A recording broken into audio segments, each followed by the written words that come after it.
I'm here with Rob today. My name's Danny Jenkins. I'm the CEO of ThreatLocker. I'm going to apologize in advance for not having my camera on. I'm actually traveling at the moment and I've got a pretty poor internet connection, so I don't want to use my bandwidth up with my video. Plus, no one really wants to see my face. And we've got Rob Allen, who's the VP of Operations, with us today. We put this together at last minute notice because we've got a lot of clients for two reasons. One is we've got a lot of clients, a lot of potential clients who are really trying to figure out what's going on. And I don't want to set any false illusion that we're going to give you this miracle of knowledge here, because we really don't know that much, but I want to share what we do know, because we've got because we seem to be repeating it a lot of times today, and we've got a lot of people trying to find out. So we want to spend about the first half an hour, 20 minutes, just going through, showing you what we know about the malware, when it came about, and from there, if anyone has any questions, we're going to answer those questions. So feel free to jump in with your questions throughout. And about 6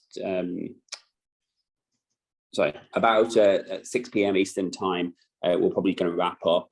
If anyone is interested, because we've got such high demands for demos of ThreatLocker in full, we're going to do a full demo of ThreatLocker at the end of this. You don't have to stay around if you don't want to see a demo. We're not trying to rope you into a demo. We're going to do it afterwards because we're struggling to get time on our calendars to service enough demos at the moment. So it's a useful way of actually showing multiple people the product at the same time. So at 6 p.m. Eastern time, if you want to stay around, we're going to do a complete demo of the ThreatLocker product, or Rob is, should I say. So Rob, good evening. I think someone just put it rightly in the comments. Have you slept for the last 2 days? Because it's been a pretty, well, 3 days. It's been a pretty busy weekend for all of us.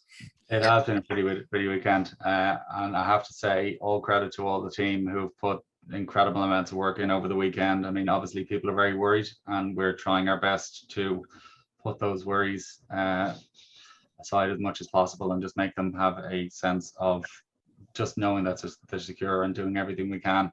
I think when the news came out on Friday, we managed to get a default policy put together pretty quickly. I think it was about a half an hour. Michael had it done, and it was something that we were able to push out to explicitly block it, even for customers who were not secured. So even customers who were in learning mode, we were able to explicitly block it for them. And I think that probably saved an awful lot of people as well. So just great job to all the team.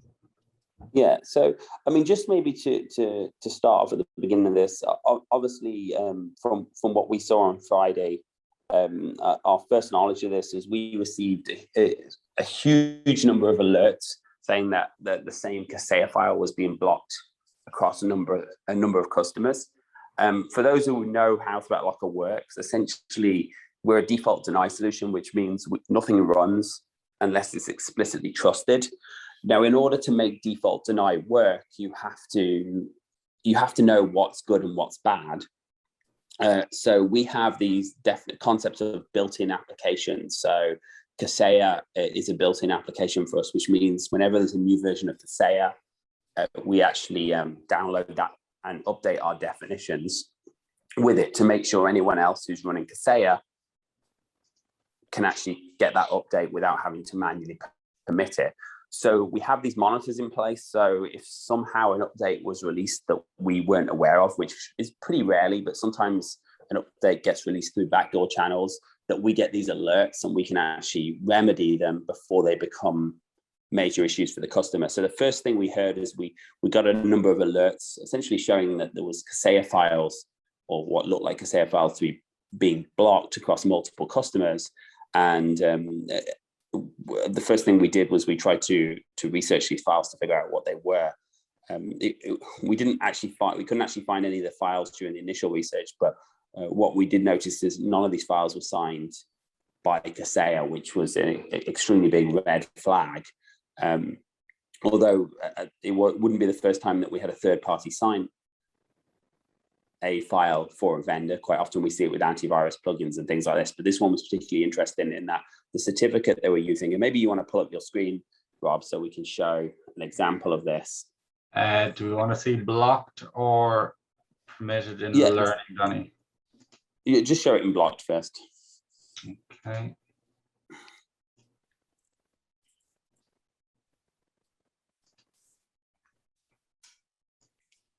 Everyone see that okay? I don't see this. Yeah, I just see your background right now. Oh, No, there you go. I can see it now. There you go. So I don't think, hopefully everyone can see, there you go, the screen here. Essentially, we have this file, we have redacted out the information, so we can't see who the clients are, but we have this screen here, essentially, this file here, which was this kworking agent.exe. Now, it is worth noting, agent.exe is not actually a Kaseya file. There is a service agent in the C program files folder, but this one isn't a normal Kaseya file. You'll also notice it was signed by this PB03 Transport Limited, which appears to be just a shell company in Canada with no telephone number and no contact details. So it appears as though someone's just registered that company for the use of creating a cert, or someone's just picked a random shell company and registered it in their name, because it's unlikely that it's going to get detected and stopped. So we noticed this is the file we originally noticed being blocked a lot. Now, pretty quickly, soon after this, we did have a customer who was in learning mode, and one of their files did actually run. So now, while it was blocked, it was just created by this agent.exe. That file was actually created by CertUtil. Oh, sorry, Cert, which is a renamed version of CertUtil, was the actual file that was created, the process that was used to create it. And this is really just to bypass and evade malware detection by using built-in processes to create it. So if you want to pull up the next one that's actually allowed there, I think there's a couple of, no. Oh, sorry, wrong one. So if we see in this case here, this one was allowed. Now you'll notice on the right column, it shows deny, and then it shows effective action was permitted, and that's because the computer was in monitoring only mode, as opposed to actually being locked down. You'll notice during this, pretty much exactly the same thing the file ran. The agent.exe is not actually the CryptoLocker. The CryptoLocker is actually called by a DLL. And interestingly enough, and you'll see just above that, there's a second DLL. If we want to pull that up, Rob. Certainly. If you can pull up the second DLL, if you've got a screenshot of that. Oh, I don't think I have. I've just got the one DLL. Oh, yeah, that's the one. There you go, that's the one. Or maybe my screen's just 10 seconds behind. Fine. So you can see here that the second DLL, again, signed by the same company. Interestingly enough, it's actually called by Windows Defender. This is an old version of Windows Defender. It appears as though they actually swapped out, when that agent.exe was able to run, they were able to swap out the Windows Defender executable, and they're able to call this MP-SVC file, which essentially emulates a Windows Defender DLL file. This is actually where the ransomware payload is. So this is the file that eats all the data, that essentially should have been blocked. Once this ran, it essentially just went through all of the active files on the machine, any file shares, and started encrypting files pretty much immediately as soon as it ran. I see there's a bunch of questions coming in. Yeah. How do you want to go about the questions, Danny? Maybe I'm just, do you want to go through them, Adam, and just answer them? And I'll answer them if you would. Sure. I got Steve Pollock just posted, will ThreatLocker be able to handle the input of new endpoints that will likely be added based on ThreatLocker's ability to stop things like this? Could be a viral take-up event for ThreatLocker. Sorry, I caught half of that. So basically, he's with the influx of new endpoints coming onto our system, are we able to handle the infrastructure? Yes, yes, I hope. No, the answer is yes, we can. There's two things we have done. The couple of things to know. The biggest challenge we're having right now is the pre-sales engineers, because we are completely racked out with demos. All of the pre-sales engineers are throughout the weekend, to help with the onboarding of customers. Support are also engaging in that as well. So we've got support doing pre-sales engineers. From a technical infrastructure point of view, we are seeing unprecedented amounts of installs, but we do have a huge amount of capacity in our data centers, and we have our infrastructure team adding additional capacity as we speak. So I'm not concerned about our ability to handle the large amount of onboarding. I think any kind of slowdowns are likely to be just very small portal slowdowns, well as massive installs happening. Another question I've got, Dave Evans was asking, these built-in apps like Kaseya or other apps that we update, are they approved by hash or digital signature? So the answer is both, but normally by hash first. So the only time we ever add digital signature in is when there's a specific reason. So I'll give a very detailed explanation for this. Dropbox, every time you download the Dropbox executable, the hash of the file changes. Therefore, it's ineffective to allow the hash because the hash changes. In the case of Kaseya, I don't believe that's true, where it changes. So we typically just allow the hash first unless there's a reason we have to use a digital signature. And we're adding those files in. When we do add those files in, we do deploy them on our own systems first. So this wasn't a supply chain contamination. We have seen supply chain contamination in the past. So when there was supply chain contamination, we have spotted in the past. Of course, it's not always possible, which is one of the reasons we also recommend you ring fence applications. So if they do get hijacked, but in this case, it wasn't supply chain contamination. The file wasn't actually pushed out by Kaseya.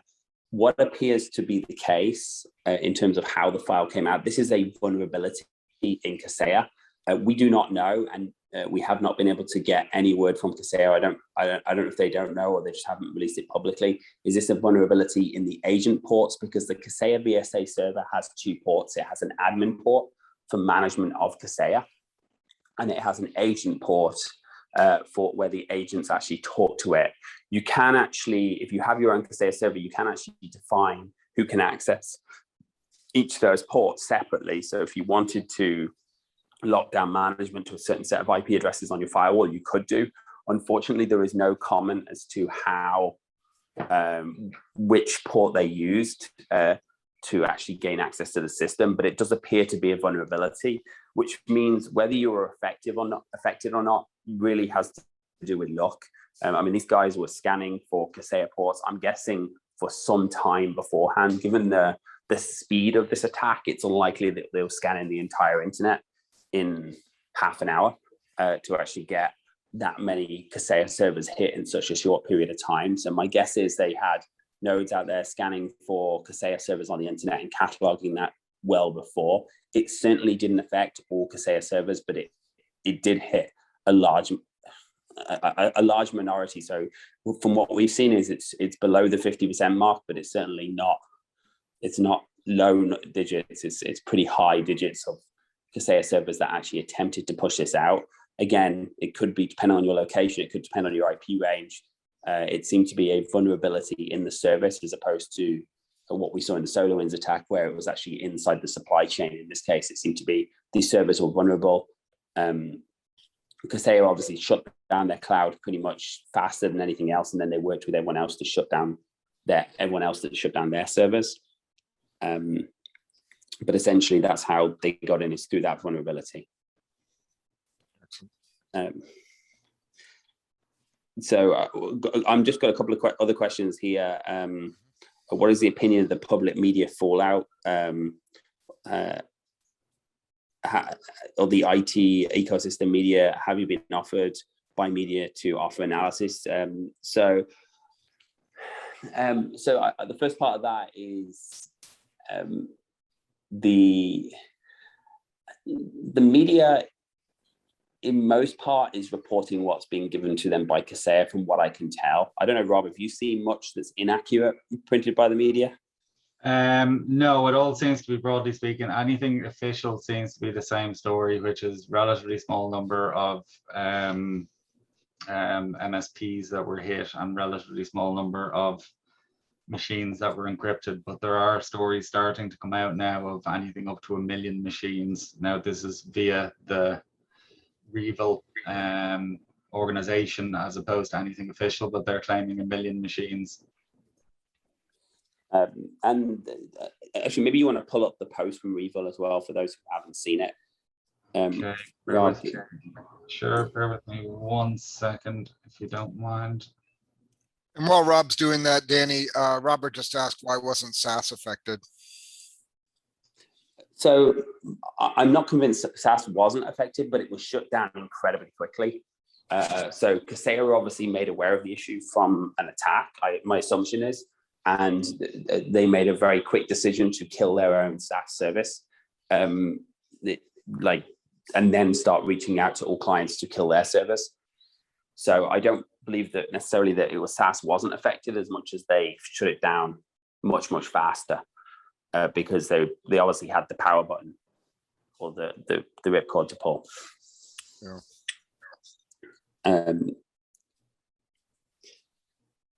So and you're pulling that up. I don't have your screen either, Rob. Yeah, sorry, I'm just looking for I'm looking for it here at the moment. Okay, while you're looking for that, I just wanted to answer the other question as well. Yes, we have been asked for analysis for various media, and we've given our feedback, and I know various parts of it have been printed. They tend to be pretty small breakdowns.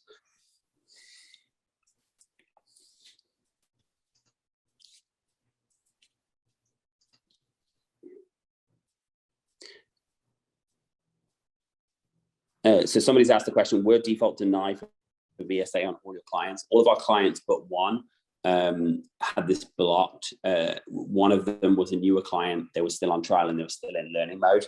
Therefore, it didn't deny. We did add that rule very quickly. So regardless to whether you're in learning mode or not, the known files would have been blocked. Now, there is a challenge with doing this. Like I said, this is a vulnerability, which means in this case, they pushed out this ransomware. But when you're using a blacklist, which essentially what we've done for all clients that are in monitor only mode, is you're relying on that blacklist having the current piece of ransomware that's being pushed out versus the people who are in secure default deny mode.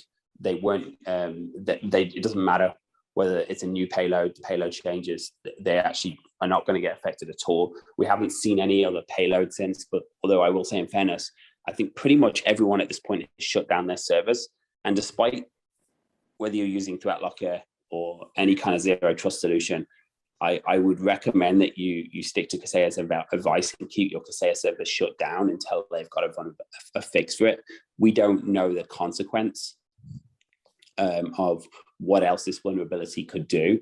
And it could allow other access to your client systems, even console access or things like that. I'm not saying it does, but we don't know the consequence. So until Kaseya come back and say, you should open up your servers again, then I'd highly recommend you keep them shut down.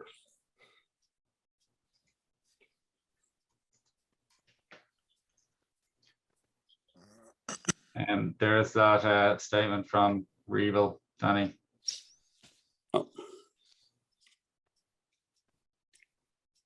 70 million in Bitcoin.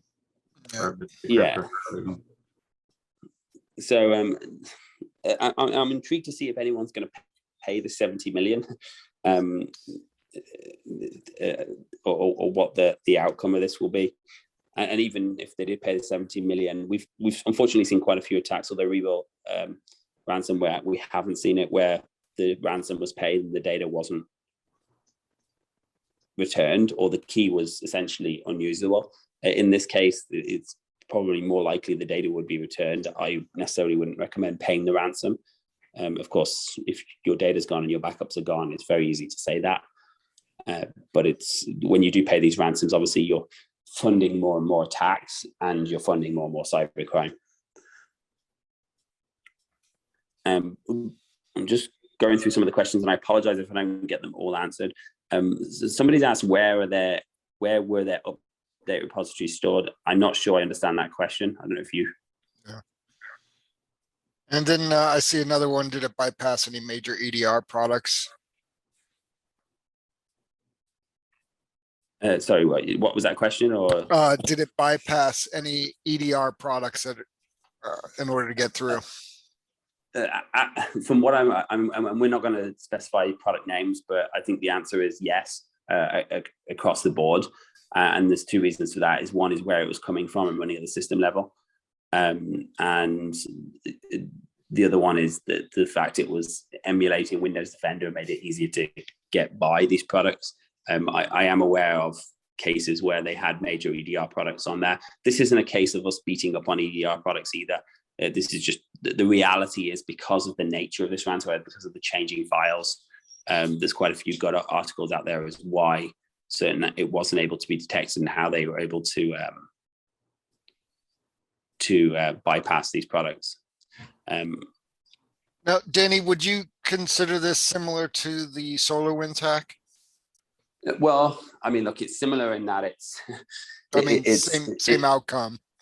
Large scale. I think the SolarWinds attack was, from an MSP perspective, was well, in many cases MSPs do not use Orion, so it wasn't as serious. From an enterprise case, the challenge with the SolarWinds attack is it allowed for a much longer exfiltration of data, which means nobody really knows how much damage was done. And the concerns around the damage is mainly inside large organizations and federal government as opposed to MSPs. Whereas in this case, it was a very quick attack. It became very relevant very quickly. So I mean, it's in that it's organized. It's similar. Outside of that, I would say it's a different type of attack, different objective with the attack. Right. I think this is more of a smash and grab. They've done really well, whereas the SolarWinds was a long planned attack that was going on for a long time. I think a good question that Doug brought up is, for those using additional types of RMM tools other than Kaseya, like your automates, and central things of that nature. Can you kind of go into a little bit of how we would have stopped that? Yeah, I think so. Well, actually, I think rather than talking about how we stop that, because I think the question is what stops this happening to any platform? And I think the answer is nothing. In terms of every piece of software you run on your computer has the potential of being exploited. That exploit could be because someone embeds malicious code into it, like SolarWinds. It could be a vulnerability in the software, which appears to be what the case is here with Kaseya, or it could also be a misuse of the software. And we see this as RMMs all the time. I mean, RMMs are fully loaded AK-47s, and if not put in a very secure box, they can be extremely dangerous on how they're used and how they're weaponized. In this case, the tool was used because of a vulnerability. It was weaponized because of a vulnerability. But equally, I mean, unfortunately, we see multiple attacks every day where someone got into somebody's RMM, whether they managed to hijack an API key, whether they managed to get past the customer's dual factor authentication. It happens regularly where these tools are used against the clients. Of course, as it stands now, there's no known vulnerability that would allow someone to take over, automate. That doesn't mean there won't be one in the future. It doesn't mean that, jumping away from Kaseya to ConnectWise is going to save your bacon. Just like jumping from SolarWinds to somebody else didn't save anyone's bacon, because really you're just kind of jumping out of the frying pan into the fire. This can happen with any product, any piece of software you can install. The only way, and look, there is no guaranteed security ever. There's no such thing as guaranteed security. And I read a comment actually on Facebook where someone says, oh, these tools are giving people this fake false sense of security to sleep at night. You are least secure when you're sleeping well at night, and you should always be paranoid about your security. But the only thing you can do to limit these attacks is do things like obviously have good security in place, use, we call this a security triangle. I don't know if you want to pull that up, actually, our triangle, Rob, just to explain. Yeah, sure. Just give me 1 second. And have a very balanced security stack in place. Put good controls in place around your software, because the reality is when you are running software, that software does have access to all of your data. It does have the ability to do things. It does have the ability to download and install software. In this case, this was one of those cases where it literally downloaded and ran a piece of malicious software.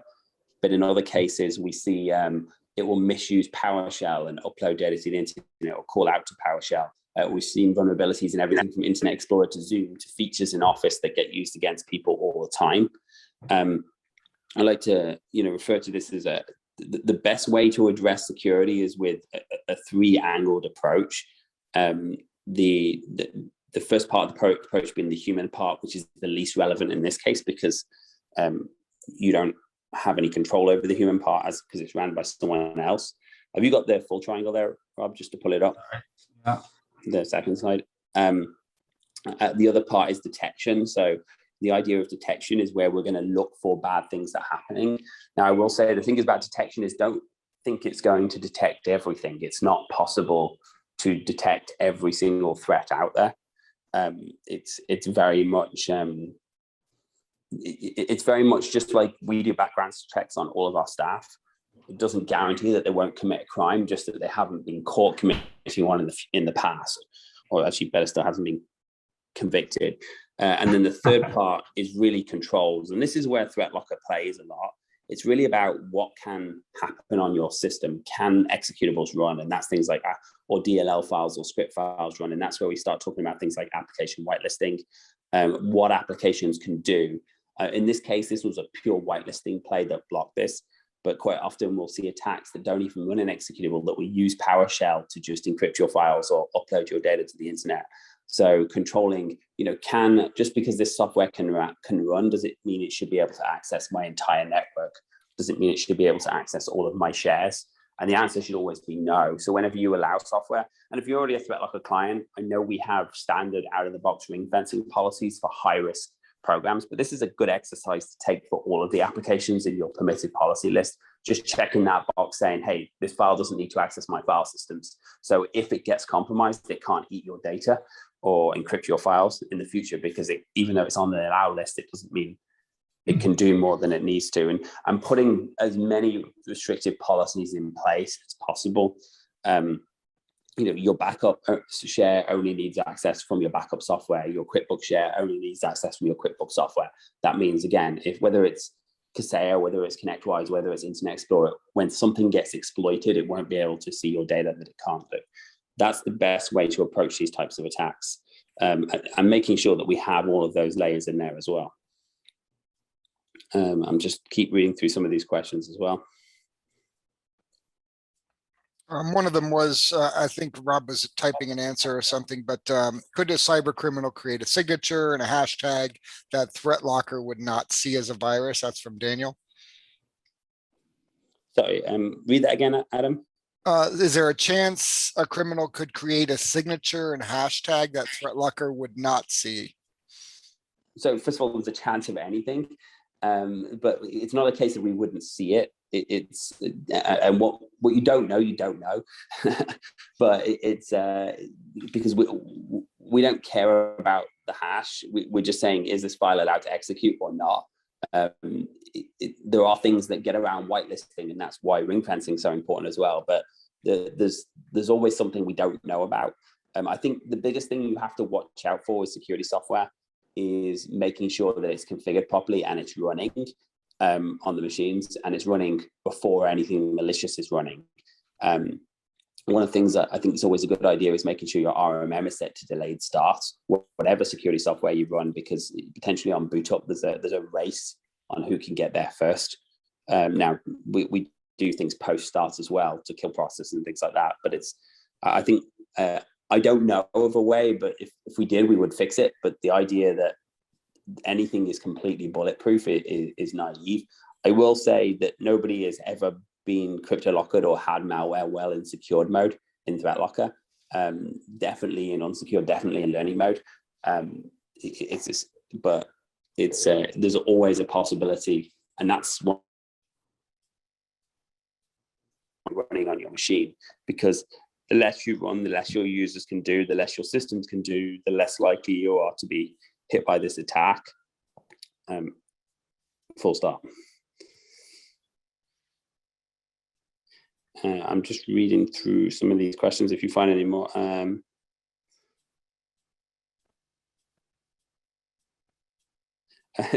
someone's. I suppose it's a comment on the question. It's hard to believe the US government does not have a Mission Impossible type task force as I'm not entirely convinced that they don't. I mean, we but it's the government, so we can't really expect too much. But we definitely saw, interesting enough, with the Colonial ransomware attack, we did actually get they did actually manage to get the money back in an undisclosed way. Mm-hmm.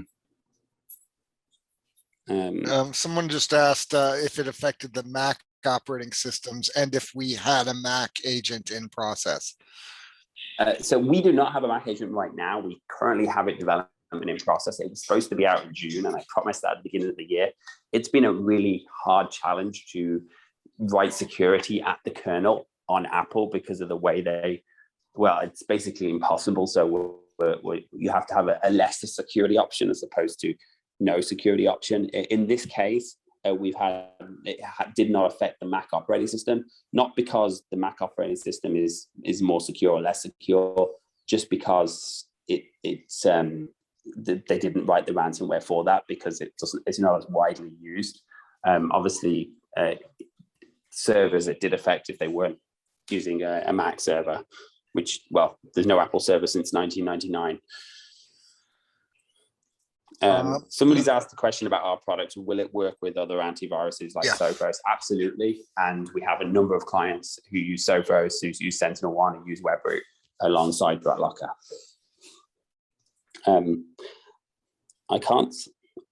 Was there any other questions you wanted to get answered before I hand over to Rob to kind of just walk through ThreatLocker? I think we've got the majority of them answered here. Okay. The guys, of course, nobody has to. Somebody's asked, does it work with Bitdefender? And yes, the answer is yes on that. Pretty much it works really smoothly with every antivirus. Sometimes with SentinelOne, you have to add ThreatLocker as an exclusion because it randomly eats our agent. And it seems to be like 1% of the time when we try to deploy, it stops it. But outside of that, it works really smoothly, and you just have to add that exception into SentinelOne. Rob is going to do a demo and show you how ThreatLocker works. If anyone is interested in ThreatLocker, there's a few parts to it. Now, if you are using Kaseya and you have been crypto-locked, work with someone in ThreatLocker to make sure that we are not profiling bad files during your learning period. We, of course, will not profile those 2 files. But the first stage in ThreatLocker is to deploy an agent and to actually learn what's happening. We'll put a trial sign up link in the chat here as well. The next stage is to let it learn. Essentially, you can learn as little as a day. Some people learn. We do recommend that you learn under normal circumstances. So unless you're actually on fire, I wouldn't, or actively being attacked, I wouldn't reduce the learning period. But I mean, some people don't learn at all. But if you're just normal course of business, we recommend you let it learn for about a week. After a week, you can review any potential problems and lock down your environment. Rob's going to go through this with you. He's going to go through a full demo now on how that works. And then essentially what happens is once you're locked down, you can keep improving by adding more ring fencing policies and things like that. We typically spend about 5 hours with partners onboarding them. Sometimes more, sometimes less. We don't cap it at 5 hours, so we'll go through 5 weekly calls just to make sure they're trained. But if anyone is trying to onboard, they can download the agent, they can install the agent, and Rob's going to do a group demo now and just make sure you work with Adam to book a call with a solutions engineer to actually get you locked down and make sure everything's working smoothly. We do have extra hours booked out for solutions engineers. Support are also helping with this. Support are still available 24 hours a day. They're still responding within less than 60 seconds. So if anyone has questions, they can go to portal.threatlocker.com, click on Get Help from a Cyber Hero, and they will respond and they can help you whatever time of the day it is. Rob, I'm going to hand over to you to actually do a demo. Okay. And I appreciate everyone taking the time to listen to me, and hopefully there's not too many people on the call that have been affected by this in a negative way. But everyone's at least having some kind of, or had at least some kind of existence of a July 4th weekend. Rob, Okay. over to you. Thank you, Danny. Thank you. Okay, everyone. If you have seen this before, I was going to say stop me if you've seen this before, but you can't stop me if you've seen this before. So first of all, just to explain, ThreatLocker is multi-tenanted, and when I say multi-tenanted, it is properly multi-tenanted. It's very simple to manage one organization or sub-organization just from your main portal screen here. We also have the facility to deploy policies globally. And that's one of the things we recommended in this particular instance. Was we suggested to people that they push out a default deny for the actual virus files themselves, the signatures themselves.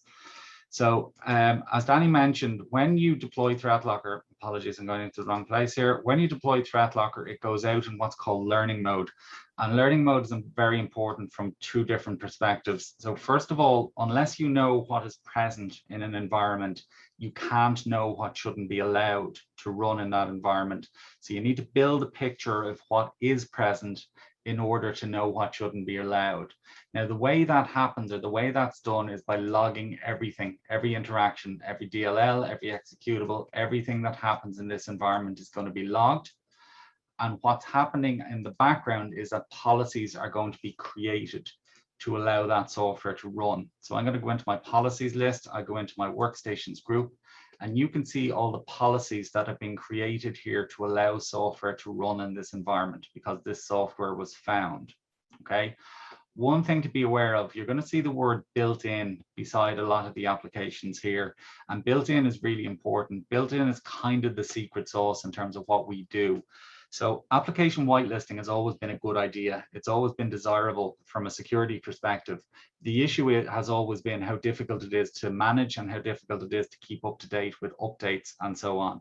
So you could build your application whitelisting or your application whitelist, everything will work beautiful. You think you're fantastic, and then next minute Microsoft would update Office, or Adobe will update Creative Cloud, or Windows would update, and all of a sudden hashes will stop matching and your application whitelisting will break. Our solution to that problem is via these built-in applications. We have a database of, I believe, nearly 1,000 applications now that we track, monitor, and catalog when they update. So basically, if Adobe release an update to Creative Cloud, we're going to capture all those files and add them to our built-in definitions. So the idea is we're doing that hard work once and all of our clients benefit. So you don't need to worry about files updating or products updating. We're going to take care of that for you. Our app team are working 24/7, 365, and they're based in Florida in the States. But as I said, that's kind of the secret sauce in what we do. I just want to draw your attention, and this is something that Danny mentioned, obviously, to the very last policy on the list. And this is the most important policy of all. So this is what's called the default deny. ThreatLocker works like a firewall from the top down. So if it matches something up here, it'll just stop processing and move on. If something doesn't match, so if something is not recognized or allowed or explicitly allowed in this organization, it's going to hit this default deny policy. Now, what that looks like for the end user or your end users is they will try and execute, or they download and execute a random piece of software or a random file off the internet. They try and run that. Execution of that file is going to be blocked. So this is the application whitelisting in action. File is not allowed, it's going to be blocked from executing. What we do allow you to do, though, or allow your customers to do rather, is to request access. So they can ask to run this file if there's a legitimate reason they need it. This screen is customizable. So this logo can be changed to your own logo, and it also doesn't have to be called ThreatLocker. You can call it our awesome application control if you like. It's completely up to yourselves. So I need to run this for work. And there are instances as well that if you don't even want somebody to have the ability to request to run a program, you can turn that off as well. Absolutely, absolutely. So basically the user then sends a request, okay, and the request comes through to you guys as an MSP. So it can come through via email, come through via text, and we also have a requests API if you have some system that doesn't take tickets via email. But what we have here is all the information we need to make an informed decision, an educated decision as to whether or not this file should be allowed to run. So I can see the organization, I can see the machine name, and I can see the user. I can also view more information here. Now you'll see here straight away, we can see this is a signed file. Now, obviously signed files aren't all they are cut out to be, as Danny just mentioned a second ago with our Canadian company. But a signed file is normally a good indication a file is okay, but definitely don't trust that alone. You can see the reason the person has given you, which is I need to run this for work. We also give you a link to check virus total. Now, it's important to understand we're not making a determination that this file is good or bad. We're not saying this file is good or bad. We're giving you a link to go and check that yourself. So we're not detection. We're not using definitions. We're just giving you a quick link where you can check yourself. The one thing that we are standing over, though, is this file has matching applications. So what that tells you is this hash is known to be part of the PuTTY built-in application. So those built-in applications I mentioned earlier, PuTTY is, or this hash is recognized as being relevant to that built-in. So what that's telling you is this is not a piece of ransomware calling itself putty.exe. We recognize the hash as being related to PuTTY.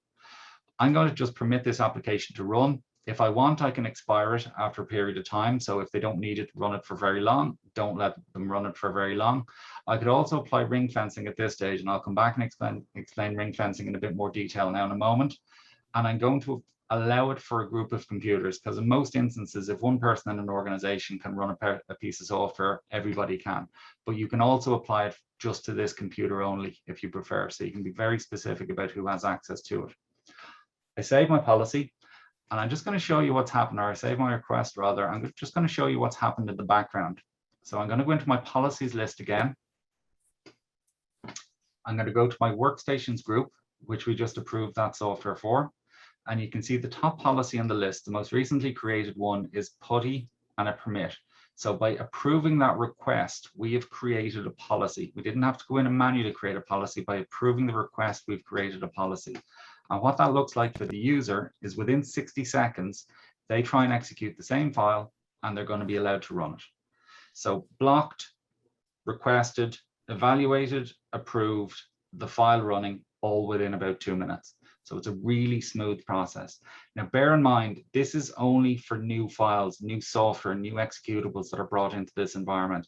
The learning process should take care of 99.9% of the stuff that is already there. So you shouldn't have to do this other than after when the environment is locked down and somebody tries to download and install or run a random piece of software. So that's the application whitelisting part of what we do. Now, I'm just going to explain very briefly ring fencing. So what we call application control effectively has two different components or two parts. Application whitelisting is one of it. So that's very, very black and white. It's very binary. It's can it run or can it not run? Ring fencing refers to putting limits and controls on what programs can do.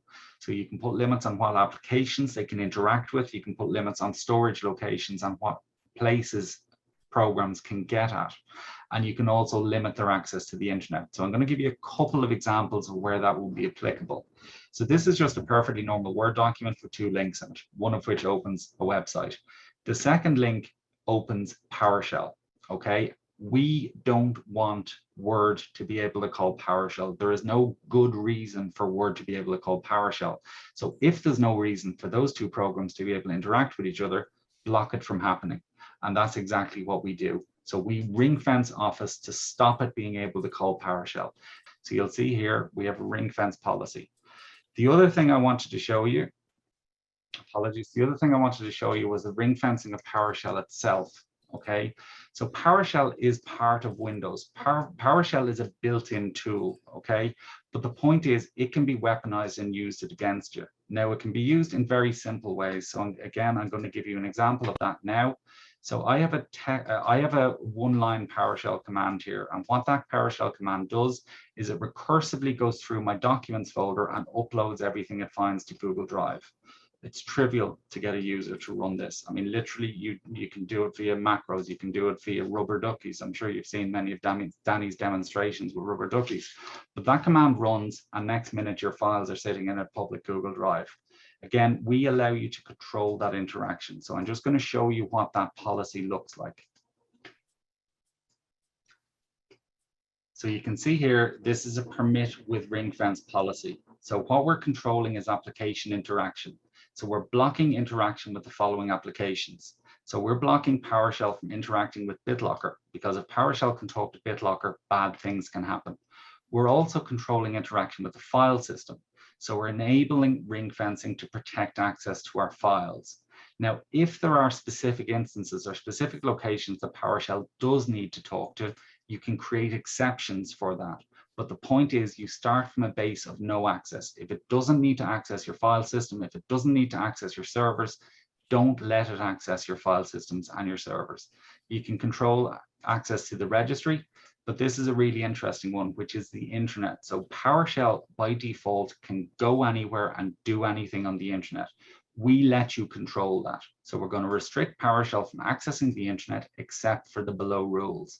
So the point is, again, start from a base of 0 and allow what's required. So as you can see, we know that you guys as MSPs probably use Microsoft 365 or probably use PowerShell to manage Microsoft 365. So we let you create an exception using tags, which is a group of addresses, to allow that interaction to take place. But the fact is, it doesn't need to access the entire rest of the internet. So if it doesn't need to access the entire rest of the internet, don't let it access the entire rest of the internet. Limit it to where it needs access to. So deny by default. I'm just going to pop very briefly back into my audit, and I'm going to show you the interactions that happen just taking place.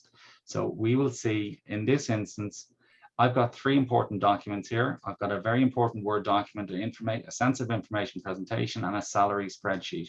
You'll notice the red ring fenced, okay, which is an effective deny, and you'll see here why. So we can see PowerShell tried to access my very important Word document. Effective action was denied, so that was blocked from taking place, and I can see here the policy that caused that interaction to be blocked, which was my PowerShell ring fencing policy I showed you a moment ago. Another example, or another 2 examples, and I'll actually show you these here, but another couple of examples of where you might want to use ring fencing are for, ironically enough, your ORMM agents. So we can let you put controls in place around them. It's something that I've been asked to do by a number of MSPs. Can we ring fence our ORMM agents? So can we control where they can go and what they can do? And the answer is absolutely yes. I had one partner in the Netherlands who used Ninja, and they wanted to be able to control the exact IP addresses that their ORMM agent was able to talk to, and we can do that for them. Another example, and it's quite a fresh one in everyone's mind before what happened at the weekend, but we do also have a default ring fencing policy for spool service. So you'll see here, if I go to my add suggested policies, along with the explicit deny we created for the Kaseya virus, we do also have a spool serve ring fence policy. Okay, so you can control what spool service can do, where it can go, and what folders it can access. So that's where ring fencing is relevant and appropriate. I'm just going to show you now another facet of what we do. So we've seen the application control, which, as I said, is application whitelisting and ring fencing. Now I'm going to speak a little bit about storage control. Okay, and storage control, again, is something aside from the application whitelisting and the blocking of execution of the files, could have protected and would have protected people in the event or in the instance of the Kaseya hack.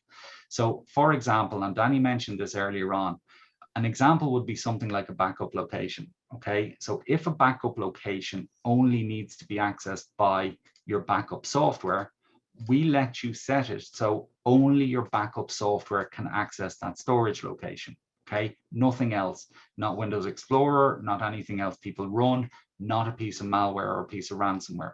So that policy looks something like this. This is a storage control policy that allows read and write access to this storage location just for this program, okay, which is Veeam. Nothing else that runs in this environment can touch that storage location. It doesn't have to be a UNC path. It doesn't have to be a server share, a NAS share. It can be a local hard drive. I set this up for somebody recently. It was a hard drive, a 3 terabyte hard drive connected to the server. But you can limit access to that to every program except what's needed. So if nothing else needs to access that location, give nothing else access to that location. A similar policy with something that will be something like the QuickBooks share. We've noticed and we've seen an influx of attacks that you can't even define them as ransomware because they're not ransomware. Basically, all they are is theft of QuickBooks databases. Okay, QuickBooks databases have valuable information with them. And what they do is they use them for targeted follow-on attacks. So your customers will start getting emails pertaining to be from you saying you owe us money, send it to this bank account. Of course, the money isn't your bank account, it's somebody else's. That's literally just facilitated by stealing a QuickBooks database. Okay. Again, what we allow you to do is lock down something like a QuickBooks data location, just QuickBooks the executable. Nothing else needs to access it. Even from a general perspective, users don't need to muck around in a QuickBooks folder. Okay, so don't let them muck around in the QuickBooks folder.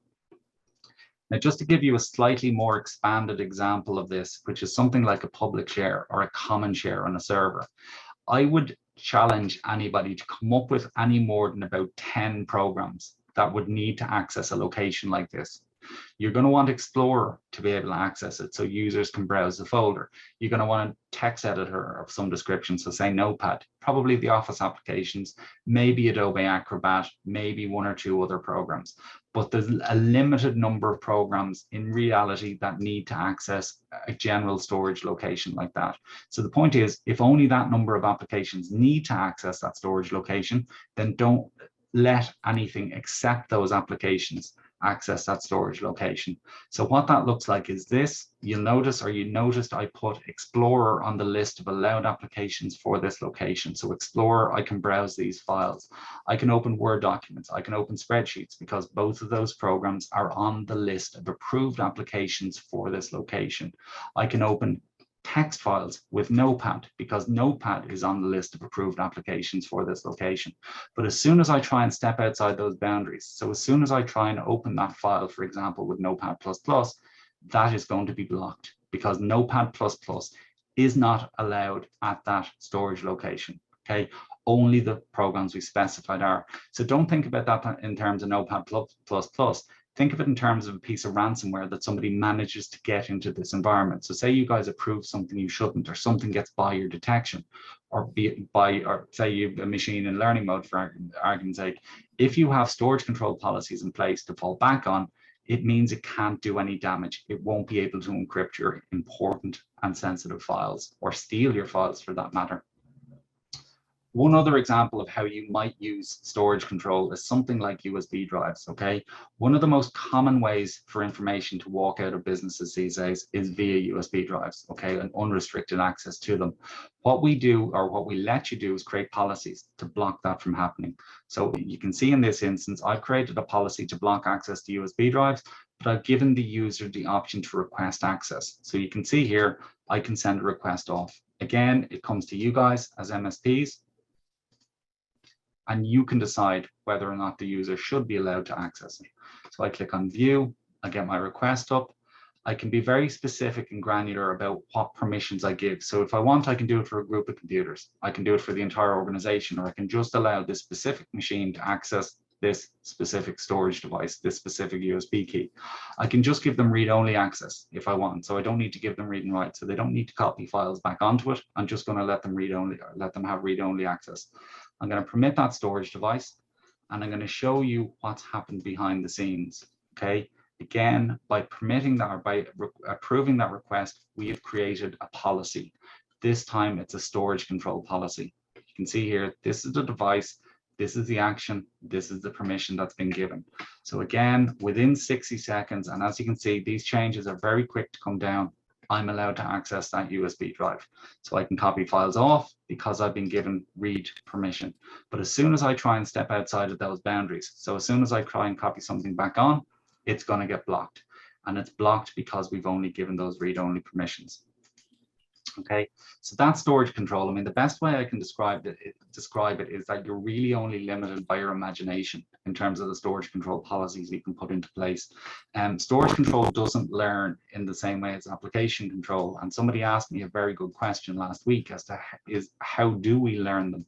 And we do give you a relatively easy way to do that, which is, if you notice in this public share policy, if I set this up just watching what was happening, we do have an option here to auto-populate. So what this will do is it will show me all the programs that have tried to access that storage location. So you'll notice when I do that, all of a sudden Notepad++ appears. Okay, so that's the equivalent of learning for storage control. But generally speaking, storage control is not learned per se. The last thing I want to show you, and it's something that a lot of MSPs find very, very useful, is the idea of elevation control. So we've created a policy to allow PuTTY to run, or to allow me to run PuTTY, but I'm not an administrator in this environment.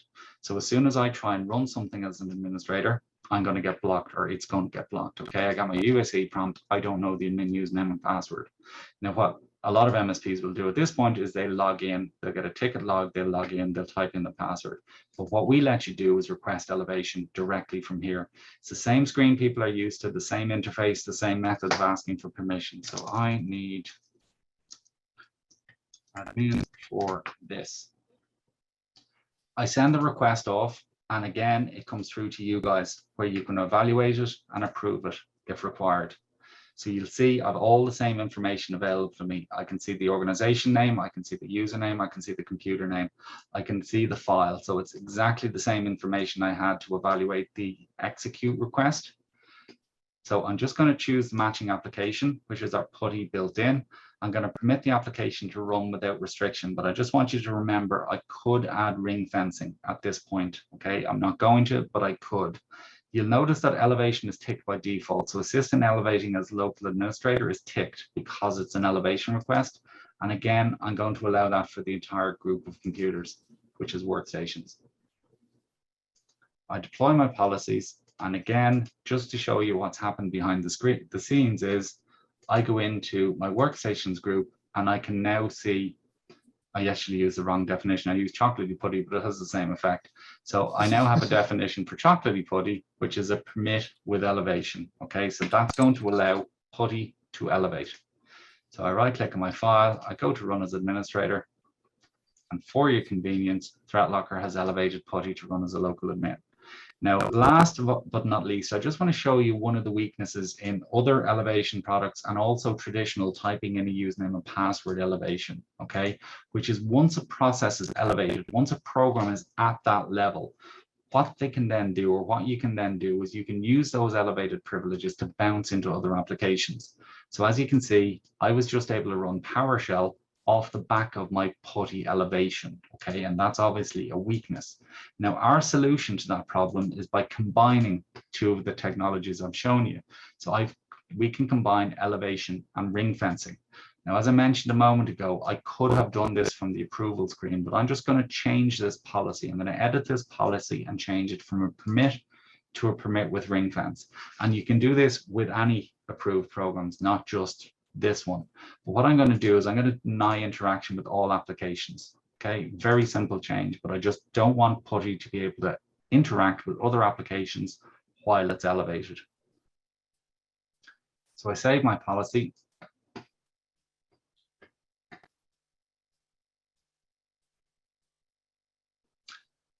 I save my policy.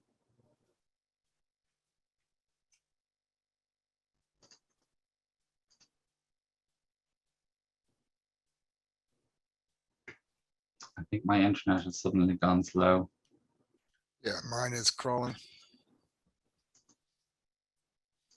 Oh, there we go. Okay, and you'll notice now, sorry, just let me deploy policies because nothing changes in the endpoint until I deploy policies. And just to show you now what we've got is a PuTTY permit with elevation and ring fenced. So it's allowed to elevate, but that elevation is going to be ring fenced. We're going to control what it's doing.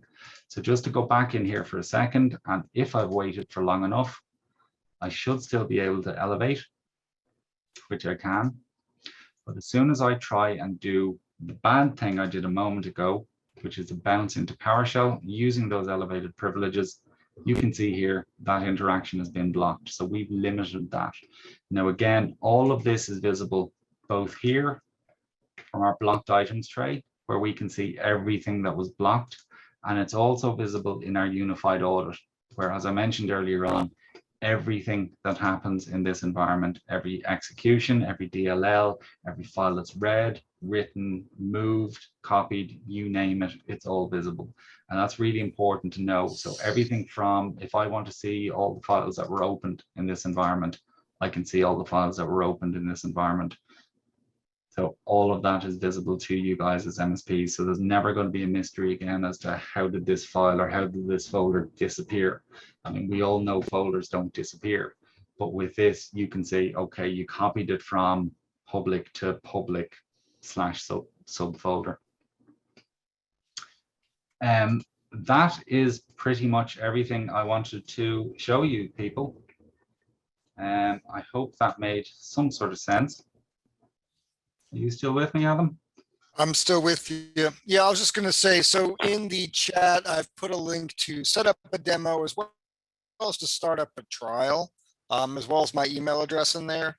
If you guys would like to learn more, have a conversation about, various pricing levels, we are priced on the endpoint, and there are tiers associated with those, so we can go over those in more detail then.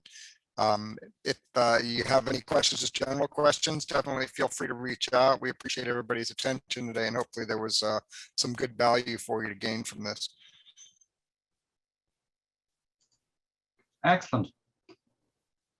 Okay, I'm going to stop sharing my screen. We do have a couple of questions through, Adam. Do we want to try and deal with these? Sure, let's do it. Can you, looks like from Russ Stewart, can you whitelist known good PS1 files, thinking of Kaseya and the many PS1 scripts that they run that access a lot of local resources? Yes, is the short answer to the question. So can you whitelist known good PS1 files? Yes. Excellent. I'm just giving my email. Somebody needs your email. Very good. Posted. Someone's accessing, there's a couple. So how much overhead does this create? The short answer to that question is very, very, very little. We're an extremely lightweight agent. It generally runs between 0 and 1% CPU and probably about 200 megs of RAM.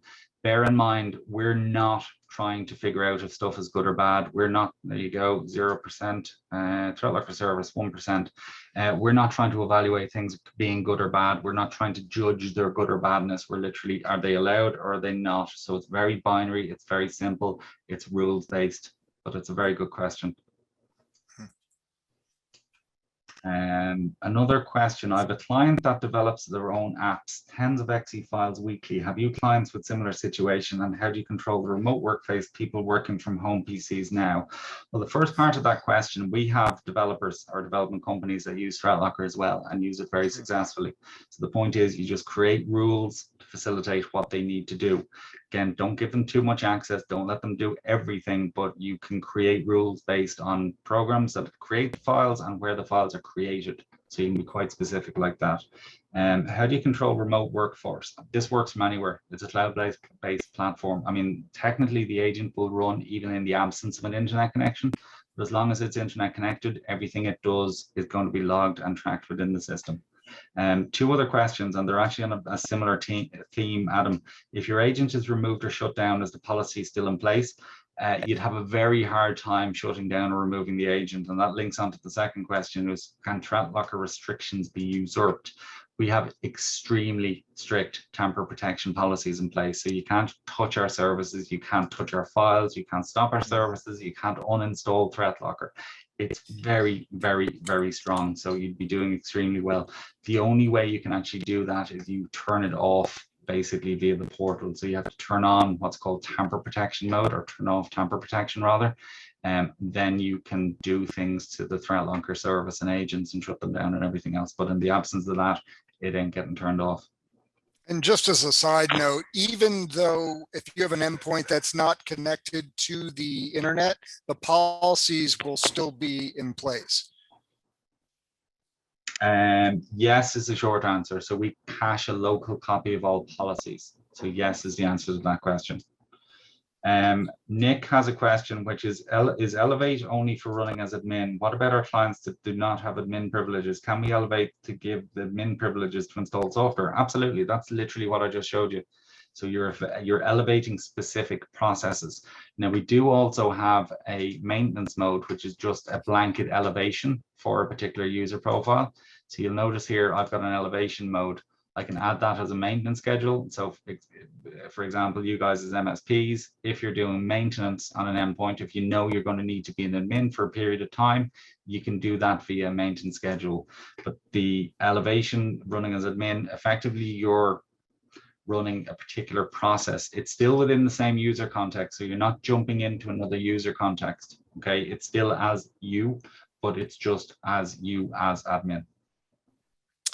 I see where Hamed asked if this is, this will work in RDS and Citrix environments. Absolutely, and it'll work extremely well. I did a deployment for that was actually the company I used to work for. They deployed it to about 90 servers in the cloud. Went extremely smoothly. And the beauty about it is there's only one ThreatLocker service. Okay, you don't have multiple ThreatLocker services, so it's not like some software where you end up with 10 different copies working if you got 10 different users. There's one service. Okay, so it's extremely lightweight. And it stops them installing all the rubbish that they managed to install otherwise, Chrome extensions, everything. Rob, Aaron just asked, can we create a policy to allow only PowerShell scripts signed with a particular key or keys to execute? Yes. Yeah, the policies are very granular. I mean, we have a number of, you can go high level or, really secure an environment completely. Just depending on the application and what it needs to do to operate. So we can go through that, one on the demo, but also on the audit review with you spin up a trial and let that endpoint go into learning mode for about 7 days. We'll calculate all that data and baseline, basically everything installed on those systems and gather all that behavior data. Peter asked a very good question, which is what's going on? Oh, the red configure cyber hero requests. Oh, sorry, I think I know what that is. The red configure cyber hero requests. Do you want to speak to the cyber hero management, Adam? I think that's Certainly. what that question relates to. So cyber hero management's for those individuals where basically the ThreatLocker team for a fee or depending on the size of your MSP can help with policy creation, can help with permissions in a certain realm as far as that initial onboarding phase. But our cyber hero support comes with ThreatLocker in general, and that's staffed 24/7, 365. We're based out of Orlando, Florida, and you're going to be talking to level 2, level 3 techs and getting any issues resolved. Our average answer rate is, the SLA is under a minute, and I want to say right now we're at 38 seconds. And these guys will blow your mind. And I always encourage people to actually try us, call us on it, click that Ask a Cyber Hero. They'll start a tech session with you and then be able to quickly create a Zoom session and address any issues that may arise. We understand with this type of security, you want answers fast, and we're able to provide that. There was another one, storage policy can be used for SPX and SPI files with StorageCraft, Shadow Protect, to only allow the backup software to run. That is an excellent question, and it's actually a question that I was asked recently as well. Now, my understanding is yes. Oh, there's Eric. How much? I think that was less than 38 seconds, Adam. Nice. All right, you weren't sharing. Oh, am I not? No, Sorry. we're just looking at your beautiful beard. Oh no, that's such a shame. Sorry, bear with me a second. I did send a message to the cyber heroes a moment ago. Anyway, they've said hello, so they're waving everyone. Shadow Protect, very good question. My understanding is effectively yes. I mean, you just limit to the storage location where the backup files are kept. Now, I know it mounts files kind of as VHDs or virtual machines for all intents and purposes. That doesn't matter. What you're protecting is the location that those files are stored on. Were you sharing again, Rob? Sorry, I'm going to do that now. And just as incidentally, Liz posted up for this current cycle, we're basically giving away that cyber hero support for policy permission and policy maintenance for 1 month for any new ThreatLocker customers that come on.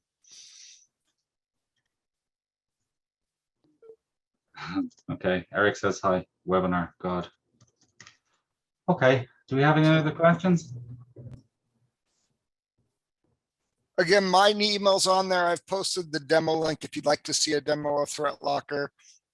Feel free to email me directly. I can get you in touch with one of our sales team to set anything up or answer any questions you may have. We appreciate your time today. I know it's traditionally a day of rest for us, but with everything that's going on, we wanted to make sure we got as much information out as possible for the community.